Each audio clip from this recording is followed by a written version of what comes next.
Now, I believe that we have some questions from the brother's mic on the left-hand side. Go ahead. Hello, Dr. Zakir Naik. My name is Harris. I'm from Phoenix, Arizona in the United States. I'm an entrepreneur and a marketing manager. Two of my friends in America have converted watching YouTube videos of you. One of them a Christian, one of them an atheist. One of my friends presented me with how to deal with an atheist DVD of yours, which I did watch. But that didn't answer my question. And I've asked this question to a lot of people with no satisfactory answers, a lot of intelligent people. Of all the scholars that I've ever watched on YouTube, in my opinion, you are the most rational, logical, easy to understand kind of scholar that I've ever come across in my life. And it is really important that this question is answered because I've never had a satisfactory answer for this question. My question is like a coin with two sides. The first side of it is this, and this is the question. I'm somewhere between an atheist and agnostic. I'm not sure where. God has created this entire universe, and the Quran speaks a lot about how it has taken so many days and mountains and this and that, and life is going to be a test and whatnot. My question is, way before God decided to create this entire universe, before he decided to put human beings, before he decided to send Prophet Muhammad or Adam and Eve, way before he even planned about doing any of this, he knew the end result of it. He knows in the end he will be disappointed by certain people and he will throw them in hellfire. He knows they will be burning. He knows they will be tortured, and that is when they'll be repenting for what they've done. Way before he created the entire universe, he knows the outcome is going to be bad. It may be good for certain people who are in heaven, but he knows that he can save those people from being in hell. Way before he even decided to go ahead with the creation. Yet he decides to go ahead with it, with all his godly logic. Why would he want to do that? The question, if I can just put it in this manner, how can God be so sadistic that he would actually go ahead with a plan which he knows is going to end up in that manner? That's the first side of the coin. The second side of the coin is, for some reason, if I believe that, okay, God is almighty and he understands everything is great, God is great. Why is God insisting in the Quran that look at the mountains, look at the protons, the electrons, this and that, everything is so synchronized, how amazing I am. Why is he forcing us to find his creation amazing when it is a piece of cake for God? I mean, he just had to say kun and it was done. Then why is it a big deal if God has made this entire universe which is so amazing? Because for God it's nothing. So I should not be really amazed at his creation. He can do much more than this. So I do not understand why he wants us to respect what he's done or find it amazing what he has done. The brother asked a very good question and a very intellectual question. It's a very good question. And he has seen some of my tapes on YouTube, even of atheism.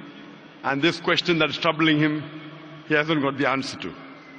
The brother asked a question that Almighty God knows everything. Before he created the heaven and the earth, before he created human being, before Prophet Muhammad came here, peace be upon him, he knew everything. If he knew that some will go to heaven, majority will go to hell, so why did he create the human being? Isn't it sadistic? Is the basic question, correct? Right. Second question I'll come to it later on. Brother, who told you that majority will go to hell? Well, even if one person is going, it doesn't make any sense. Even if one person goes to he could avoid hell, he could have avoided that. I mean, he could avoid being disappointed. Of course. I'll reply. The brother said, even if one person goes to hell, it is as though God would be disappointed. God doesn't get disappointed ever. Now coming to your question, I started a school. And you may have heard Islamic International School. If a teacher takes an examination, if she is just, while she is giving the examination, she writes in the maths paper 2 plus 2 is equal to how much? The student in front of her or him, the teacher, writes 5. She can very well tell the student, change 5 to 4. Would it be just on the teacher during the test and examination to correct a student who's writing a wrong answer?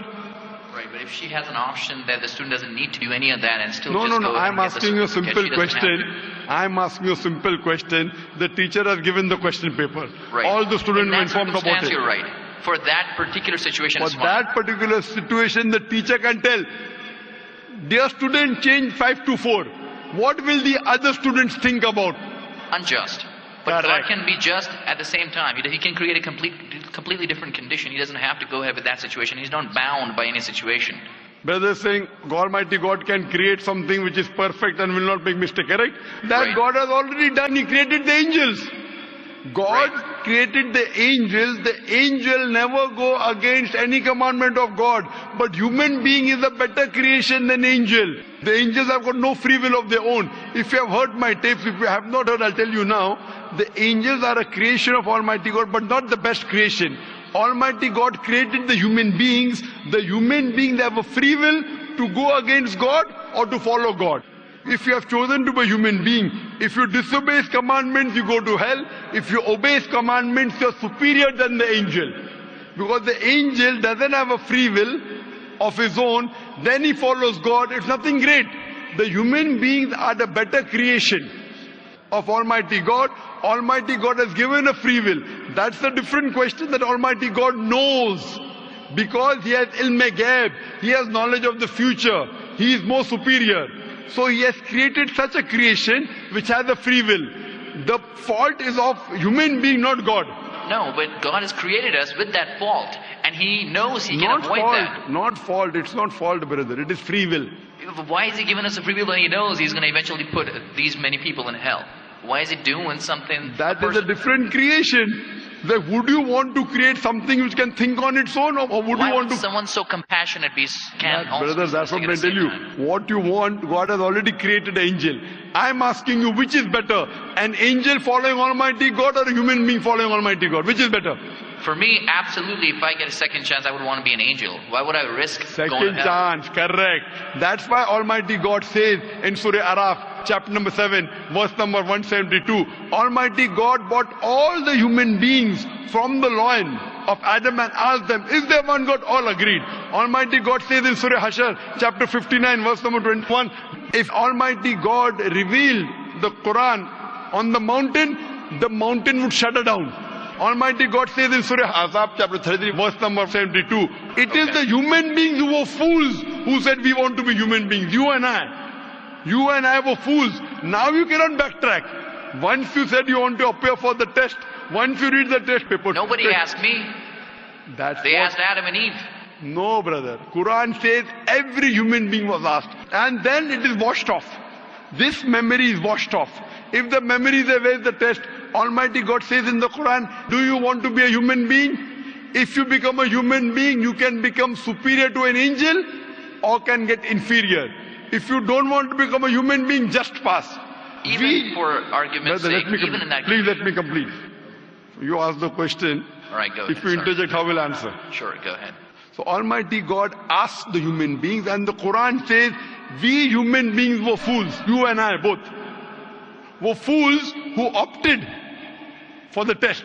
Now once you undergo a test, if you follow the commandment after free will, you be superior to an angel. If you disobey Allah, you become inferior to an angel. We wanted to pass with distinction, you and I. You told, I don't remember. Of course you will not remember. And even I don't remember. But I believe in the Quran. On the day of judgment, Almighty God says, not a single human being will object to the justice of Allah. That we'll come to know on the day of judgment. Only thing we'll say, please give us one more chance. Almighty God will say it's too late. Because if He wants to give you a new chance, then I'll have to come back in the world again. Again, everyone. So those who failed, He can't get only the failures. So the Quran says no one will ever object on the justice of Allah. They will request Allah, give us one more chance. Almighty God will say too late. Almighty God gives us chances in this world itself.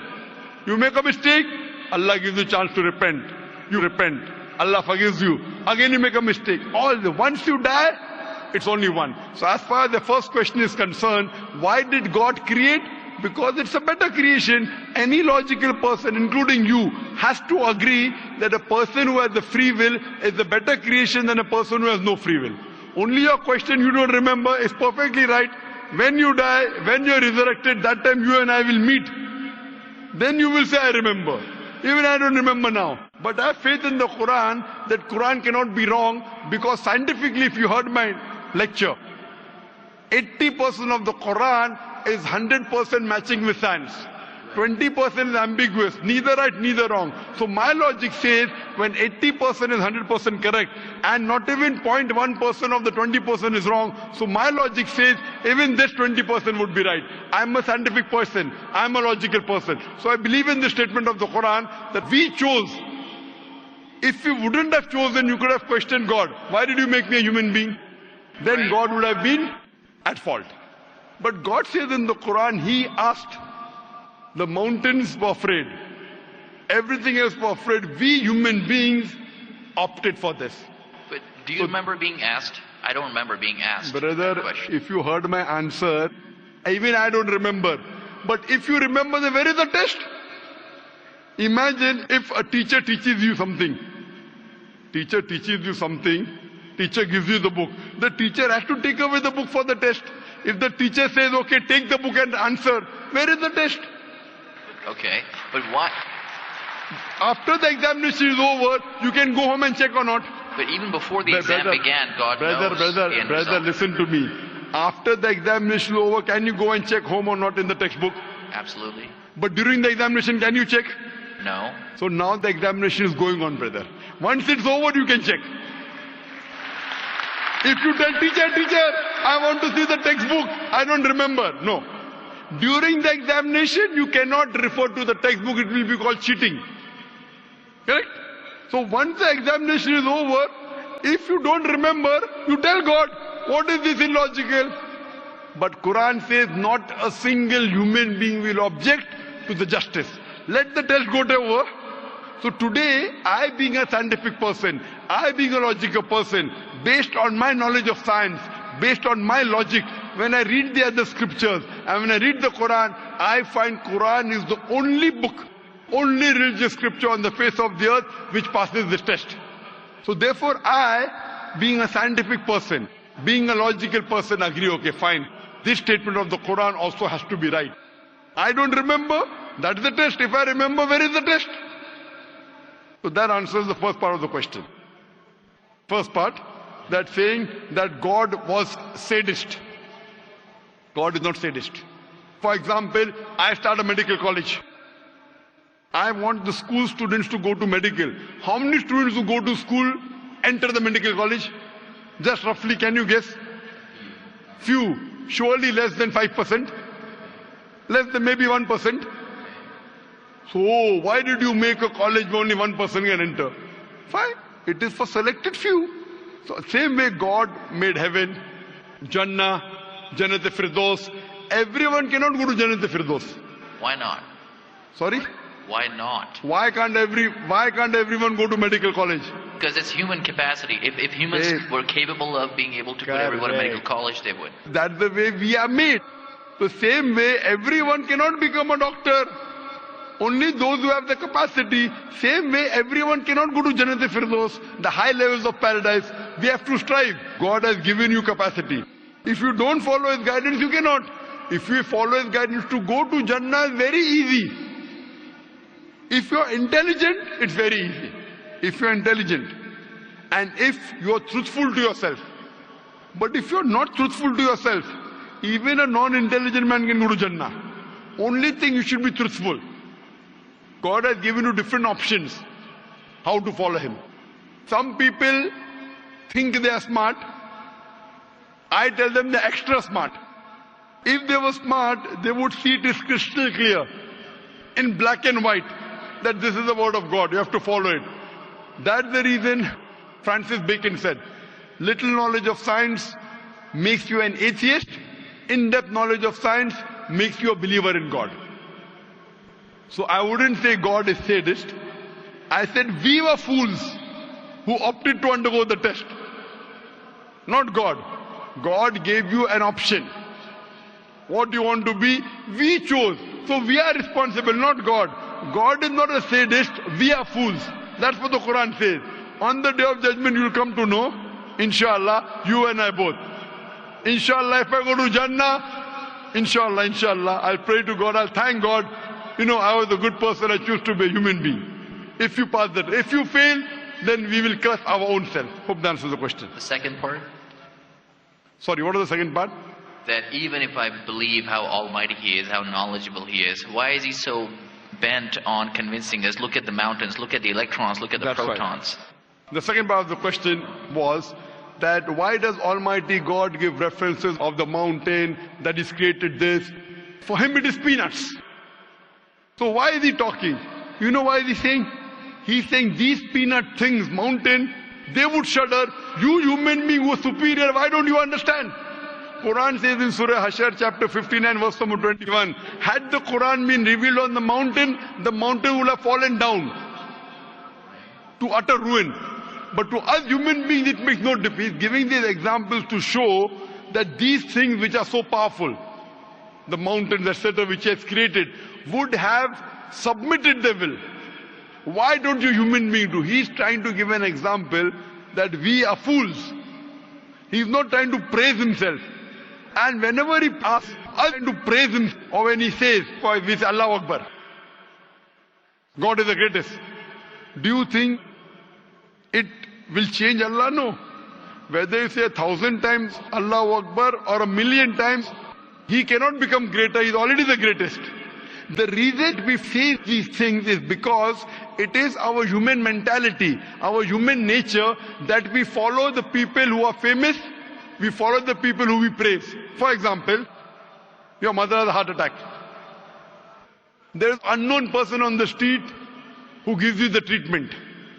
And you heard that the best heart specialist in the world is Dr. X. Now, will you follow Dr. X's advice or the person on the street who you don't know? Dr. X. Why? Because Dr. X is famous. People know him. He's the best in the world. So the reason in our salah, in our life, we say Allahu Akbar, Allah is the greatest, Allah is the most wise, Allah is the most intelligent. Why? If we say that, it doesn't benefit Allah. It benefits us. That if we praise Him, we follow Him. If we follow, we go to Jannah. To Allah, it makes no difference. Therefore Allah says, will you not then believe? Will you not then understand? That means the Quran is revealed to the people for understanding. So He's giving this example not to make Himself great. He's already the greatest. Whether you say 1,000,000 times Allah is the greatest, it will not make a difference to Allah. He's telling it to you. Allah says in the Quran, Allah does not require you, you require Him. So when we praise Him, it is human psychology that the person you praise, person you talk great about, you tend to follow his advice. By following his advice, it will benefit you, it will not benefit him. He is already the greatest. He is already the merciful. So these are rules and regulations laid down. He is our creator, He knows our mindset. So the reason He speaks about this, then such a best, like you are a student of science, correct? I am also a student of science. The moment I come to know, Allah mentioned these scientific facts which we came to know today, 50 years back, it increases my faith in Allah. Allah says in Surah Fussilat chapter 41 verse 53, Sanuri mayatina fil afaqi wa fi anfusihim hatta yatabayyana annahu al-haq. Soon we shall show them our signs in the furthest regions of the horizons and into their soul until it is clear to them that this is the truth. So Allah is giving these examples so that it benefits us. For Him, it makes no difference. It is benefiting us, so He is giving us a chance to follow Him so that we can go to heaven. Hope that answers the question, brother. I recognize His power and I understand He's amazing and all that He's done. But am I expected to be amazed at His achievements at creating this universe? Because for Him, it's like a 1-second job. Correct. Right? So for Him, which is 1-second job, when He tells you not to have alcohol, if you have alcohol, sure. But am I expected to be amazed at His creation? No, see, the thing is that He is not there to prove Himself better. If you believe that for Him it is peanuts, so will a person lie? No. So if He says don't have alcohol, you will not question Him. No. Don't have pork, you will not question Him. Yeah. But I'm not amazed at his creation because for him it's nothing. Compared to us, it's amazing. For him, it's nothing. Right. But compared to us, a person who can create the universe, when he tells me not to have alcohol, I immediately follow. Sure, I don't mind following him, but do I have to be amazed at his creation, as is said in the Quran? See, as you asked me the question, should I be amazed at the creation? Right. I would say, if I believe human being is a better creation, then yes, I'm amazed, and then I say, Alhamdulillah, he has made me better than that. So if I'm amazed, he made the mountains, he made the stars, he made the sun. But he made Zakir Naik also. He made a human being. And we are the best of creation. So he gives these examples so that we realize what benefit he has given to us. All the favors he has given to us. Talking about the science, talking about the protons, talking about the mountains. Finally he says, human beings are the best creation. So in comparison, we have to agree that our Creator has created this human body, the molecules, the DNA, the complex thing, which can never come by chance. So in this way, we are amazed at the creation of the human being. And then we submit to him. If you are not amazed, only by being amazed, we submit that he is our Creator, he is worth worshipping. No one else can do that. This is so that we worship him and we pass the test and we go to paradise. Hope that answers the question. If Bill Gates gives me $100, should I be amazed that he has given me that money? I believe that the question has been answered, and unfortunately we are very constricted for time. You are welcome to come back tomorrow, inshallah. As with all of the brothers and sisters, we have come to the end of tonight's session, so please a very big thank you. This last. He said, if Bill Gates gives you $100, should I be amazed? Will you get amazed? Brother, the question is, why should Bill Gates give you $100?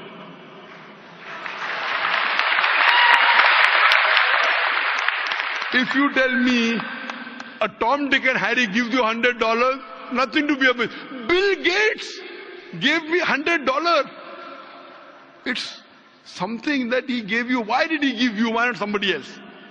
Why? The question is, why did he give you is the question. Okay. If some Tom, Dick and Harry gives you, if a man on the street gave you $100, Bill Gates. Got it. You got it, no? Answer.